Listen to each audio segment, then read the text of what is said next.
So everyone, this is C Indresh Gandhi. बहुत बहुत स्वागत है आपका इस अमेजिंग से वीडियो के अंदर। अगर आप इस चैनल पे नए हैं तो जरूर से सब्सक्राइब कीजिएगा ताकि हम लोग इस जबरदस्त जो कंटेंट हम आप लोगों के लिए लेके आते हैं वो सबसे पहले नोटिफिकेशंस आप तक पहुंचे। आज के टॉपिक में हम लोग देखने वाले हैं कि अगर आप लोग सीए इंटर के एग्जाम्स को इनकेस अगर आप क्लियर नहीं कर पाए हो तो ऐसे केस के अंदर कौन सी चीजों का हमें ध्यान रखना है, कौन से बातों का हमें ध्यान रखना है, वो सारी चीजों को अभी हमें देखते हुए चलना होगा।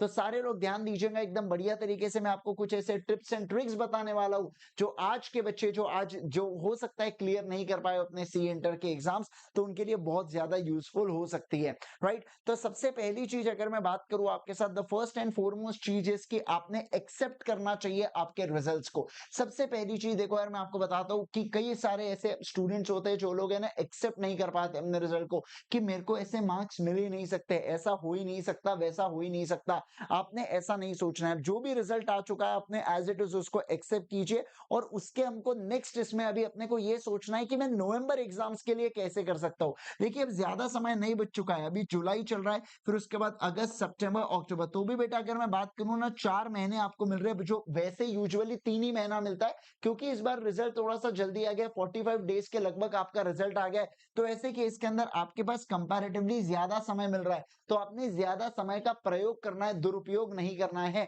तो ये 4 महीने इनफ होता है दोस्तों। अगर आप चाहे और अच्छे से पढ़ाई करें तो आप आसानी से क्लियर कर सकते हैं अपने नवंबर को एग्जाम्स को। लेकिन उसके पहले आपको एक्सेप्ट करना होगा खुद से रिजल्ट की। कोई दिक्कत नहीं, अभी जो हो गई गलती मुझसे मुझसे ही कुछ कमी रह गई होंगी, ऐसा सोच के आगे बढ़िए। जितने जल्दी आप एक्सेप्ट करेंगे चीजों को उतना ज्यादा बेहतरीन होने वाला है।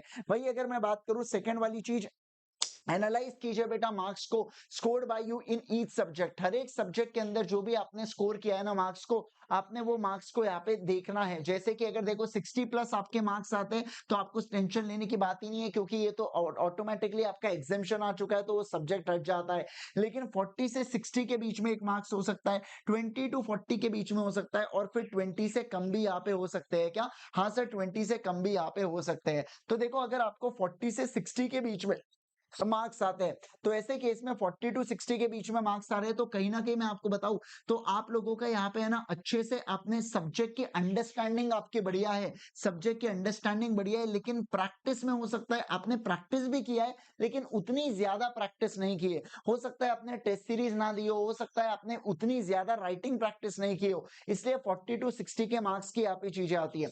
अगर 20 टू 40 से बीच में मार्क्स है तो आपकी अंडरस्टैंडिंग जरूर से, लेकिन आपने क्वेश्चंस की प्रैक्टिस नहीं की है, इसके कारणवश आपका यहाँ पे क्लियर नहीं होता है। वही अगर मैं 20 के नीचे की बात करूं आपके साथ, तो आपकी ना अंडरस्टैंडिंग है और ना ही आपने अच्छे से प्रैक्टिस की है। 20 के नीचे वालों को मैं ये सजेस्ट करूंगा कि आपने मान लीजिए जैसे हम सब्जेक्ट को फर्स्ट टाइम पढ़ते हैं ना, उस तरीके से अब आपने सब्जेक्ट को पढ़ना चाहिए, और वैसे आप सब्जेक्ट को एकदम फ्रेश स्टार्ट दीजिएगा पेपर को, और फ्रेश स्टार्ट दीजिएगा सब्जेक्ट को। 20 से 40 वालों को आपने हल्के फुल्के रिविजन क्लासेस का मिक्सचर और उसके अलावा आपने खुद की प्रैक्टिस का यहाँ पे करना है, और ये वाले रेंज में आपने केवल और केवल सेल्फ प्रैक्टिस करना है जितना ज्यादा हो सके।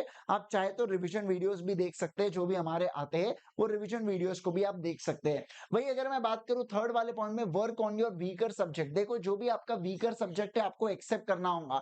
किसी का लॉ हो सकता है, किसी का अकाउंट्स हो सकता है, किसी का टैक्स हो सकता है, अलग अलग वीकर सब्जेक्ट हो सकते हैं। तो ऐसे केस के अंदर आपको ये एनालाइज करना है कि मैंने इस वीकर सब्जेक्ट को कैसे स्ट्रॉन्ग करना है। अभी आप कैसे स्ट्रॉन्ग कर सकते हैं, तो जैसे देखो मैं बताता हूं मैं कैसे किया करता था।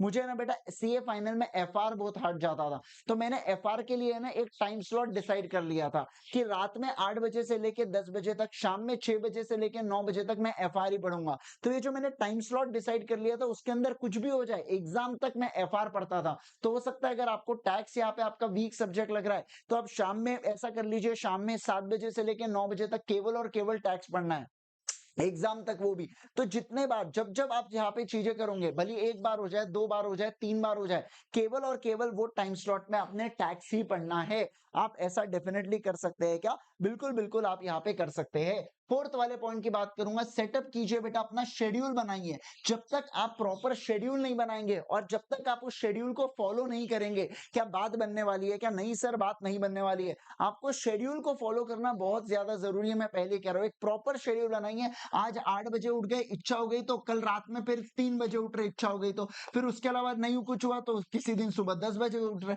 तो आपने ऐसा नहीं करना है। आपने प्रॉपरली शेड्यूल को फॉलो करते हुए चलना है। एक प्रॉपर पैटर्न बनाइए अपने पढ़ने का और उसको आगे आने वाले 4 महीनों के अंदर आप इंप्लीमेंट करेंगे। प्रॉपर शेड्यूल के हिसाब से बनाइए, कौन से दिन कौन सा सब्जेक्ट पढ़ना है, कितने दिन के अंदर एक सब्जेक्ट होना चाहिए, कैसे रिवीजन होनी चाहिए। एक प्रॉपर शेड्यूल आपके पास अवेलेबल हो और ये शेड्यूल आप अपना खुद का, किसी दूसरे का चुरा के अपना शेड्यूल बना रहे ऐसा मत कीजिएगा। आप अपना शेड्यूल खुद बनाइए। वही अगर मैं बात करूं, राइटिंग प्रैक्टिस मस्ट होता है दोस्तों। आपने राइटिंग प्रैक्टिस यहाँ पे करना ही चाहिए। क्या बोल रहा हूं मैं? राइटिंग प्रैक्टिस अगर आप नहीं करेंगे तो हो सकता है ये आपके लिए दिक्कत हो, दुखदाई हो। तो ऐसे केस के अंदर आपने राइटिंग प्रैक्टिस करना है। अच्छे से राइटिंग प्रैक्टिस को फॉलो कीजिए। जितना ज्यादा आप राइटिंग प्रैक्टिस करेंगे उतना ज्यादा आपके लिए बेनिफिट है। मैं हर बार कहता हूं, केवल और केवल अकाउंट्स या प्रैक्टिकल सब्जेक्ट में राइटिंग प्रैक्टिस करके कुछ नहीं होता।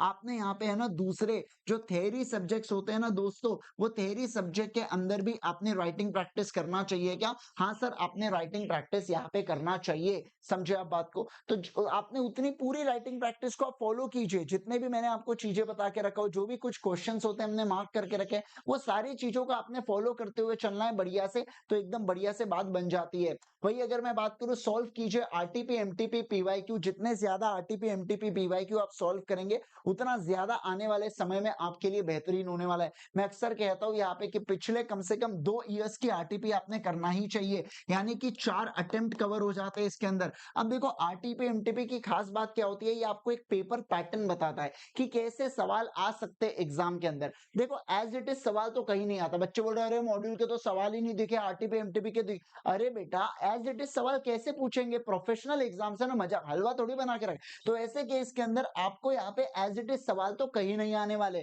लेकिन आपको कम से कम एक समझ में तो आता है कि कहां से कैसे ट्विस्ट एंड टर्न करके सवाल पूछते हैं। उससे अपना एक अलर्टनेस बढ़ता है। पढ़ते वक्त हम लोग है ना बहुत कॉन्शियस हो जाते हैं फिर जब हम लोग पढ़ते हैं। तो क्वेश्चन की प्रैक्टिस करना जरूरी है और खासकर आरटीपी एमटीपी पीवाईक्यू की प्रैक्टिस करना थोड़ी सी ज्यादा जरूरी हो जाती है। ठीक है, तो इसको आपने बढ़िया से फॉलो करना है, इसको आपने बढ़िया से चीजें देखते हुए चलना है। तो ये 6 पॉइंट्स का ध्यान रखिएगा। इसके अलावा अगर मैं बात करूं, अगर अनअकैडमी के ऊपर आपको कोई भी सब्सक्रिप्शन लेना है तो आप यहाँ पे आईजी सर इस कोड का प्रयोग कर सकते हैं for maximum possible discount on Unacademy, right हो। और अगर आप इस चैनल पे नए हैं तो जरूर से इसे फॉलो कर लीजिएगा, सब्सक्राइब कर लीजिएगा। और मिलते हैं हम लोग नेक्स्ट पर्टिकुलर वीडियो के अंदर। होप सो ये वीडियो आपके लिए यूजफुल हो। बहुत बहुत धन्यवाद इस वीडियो को देखने के लिए। Till then, bye bye, take care everyone.